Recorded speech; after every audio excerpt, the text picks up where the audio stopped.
I don't plan to be back in the United States. Why do I have to be a US citizen? Can I renounce my US citizenship? That is what we are going to address today.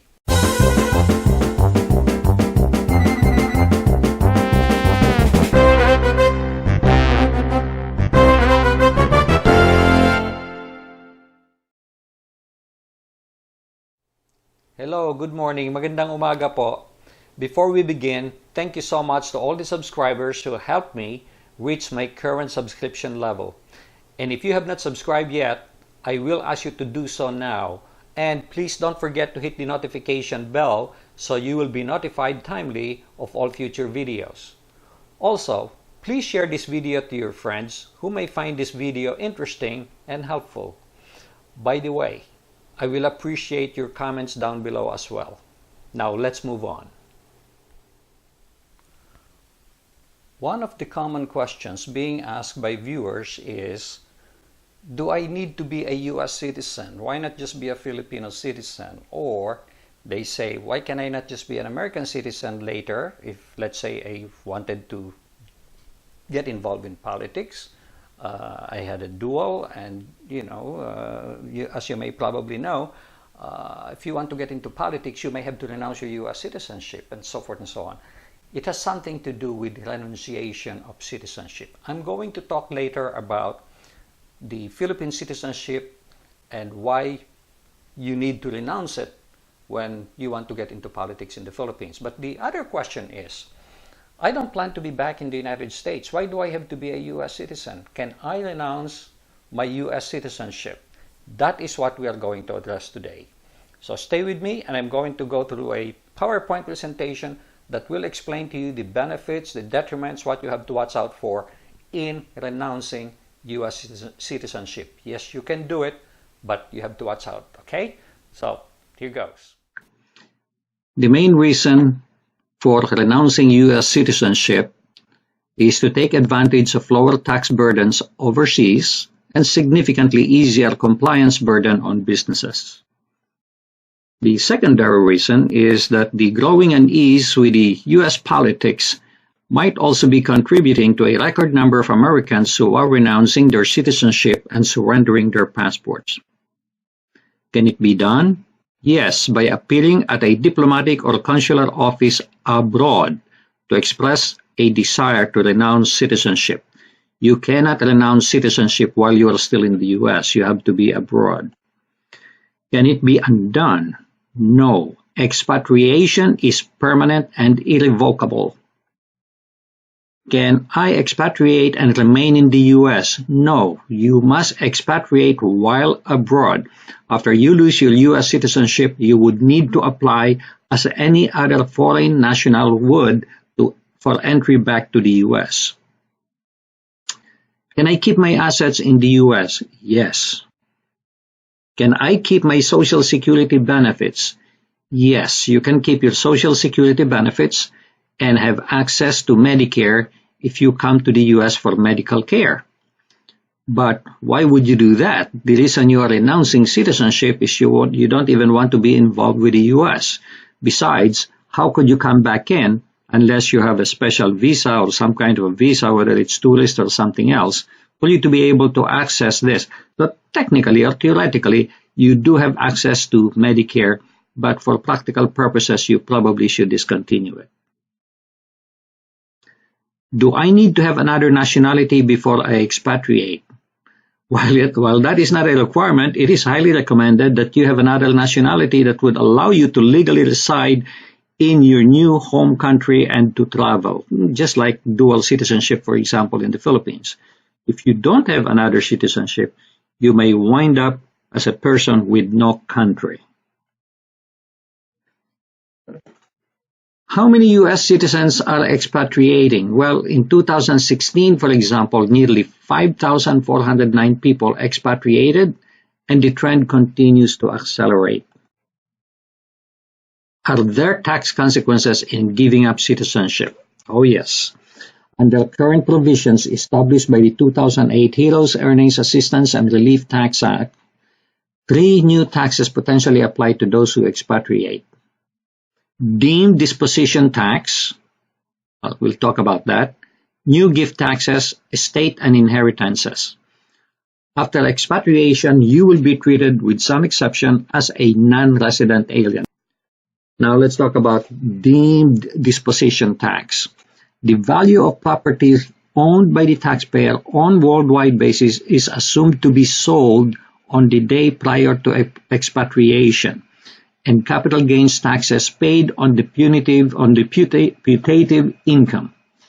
However, the taxes are real. So, for example, if you own a house in the U.S., and you haven't sold it yet, you expatriated.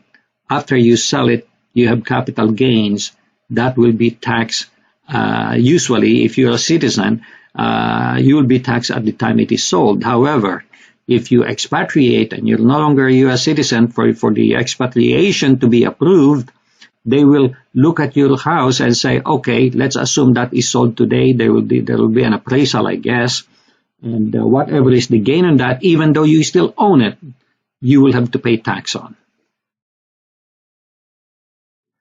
What about assets in my IRA and 401k? Now, this one is a little weird because they're treated differently. Assets in IRA do not need to be withdrawn, but for tax purposes, the IRA will be treated as if the assets have been distributed on the day prior to expatriation. All right? Now, an early withdrawal penalty will not apply, but you will have to pay tax on those even though you have not withdrawn it yet. I guess by the time you withdraw it, let's say 1, 2, 3 years down the road, you will no longer pay taxes because you already paid for it. But they want to make sure that you pay the taxes on those assets. However, on 401k, it can remain in the same account and will not be subject to deemed disposition taxes. So you will not pay taxes as a result of expatriation, but will be taxed at 30% rate when eventually withdrawn. I guess that is the tax rate for non-citizens or for non-resident aliens. So when you withdraw it, you will be subject to 30% tax. Whereas while you are a citizen, you may only pay 10-15% tax on any amount exceeding your personal exemption or standard deduction. But here you will be charged a flat rate of 30% as if you are a non-resident alien.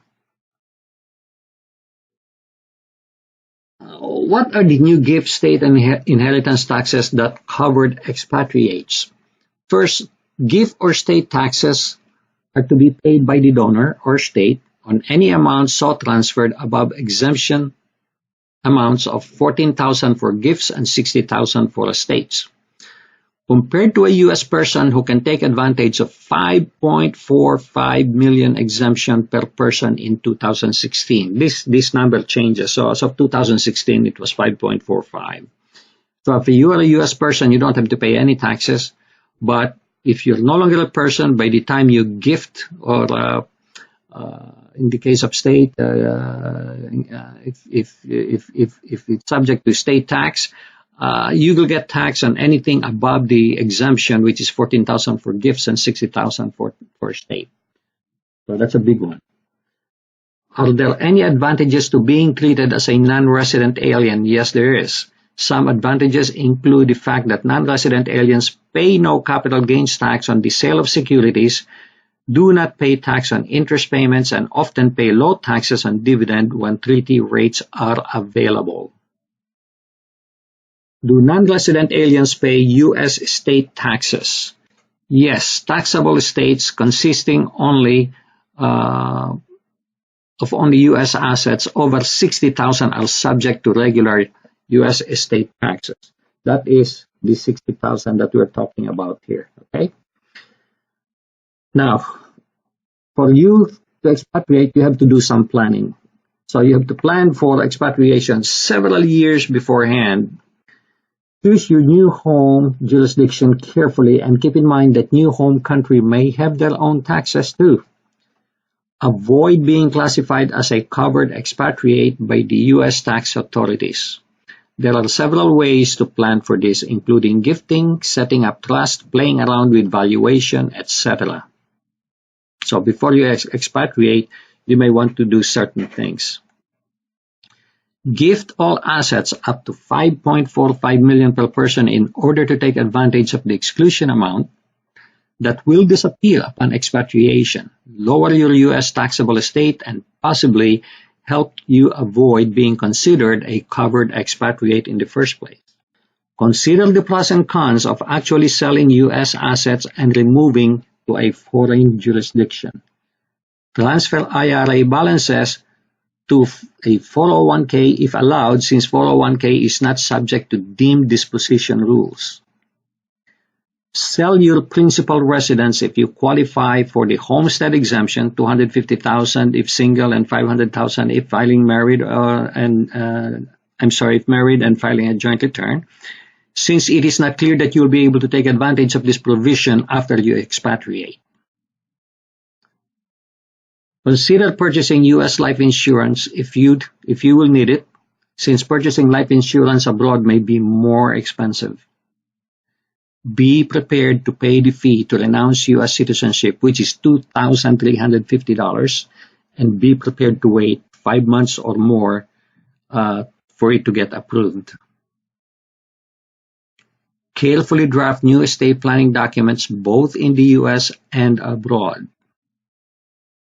So guys, expatriation, renouncing your U.S. citizenship is not a joke. Consider putting together a team of qualified professionals to guide you through the process, both in the United States and outside the United States where you are going to become a citizen of. And a reminder, I'm not a lawyer, and you should consult one before you do this. There you have it. As you can see, you could renounce your U.S. citizenship with no problem. The dilemma you have might be if you fail to achieve what you plan to achieve in the Philippines or overseas and you want to come back, you may have difficulty coming back. The reason being, you will have to reapply just like anybody else, as if you have never been a U.S. citizen. You cannot say, I was a U.S. citizen before. It doesn't count. You will be treated like an immigrant, and you'll have to go through the application process. And if it turns out that they're not accepting immigrants in that particular country, for example, well, you're out of luck. It may take you years to be able to come back. So before you give up what the good thing is that you already have, think twice. Think 3 times. That's all I can advise. And if you do decide that you want to go ahead and proceed with it, please do consult with a lawyer, with your accountants, and make sure that you're not going to be surprised. Don't be blindsided before you do it. You have to make all the necessary checks. And I hope this video is beneficial to you.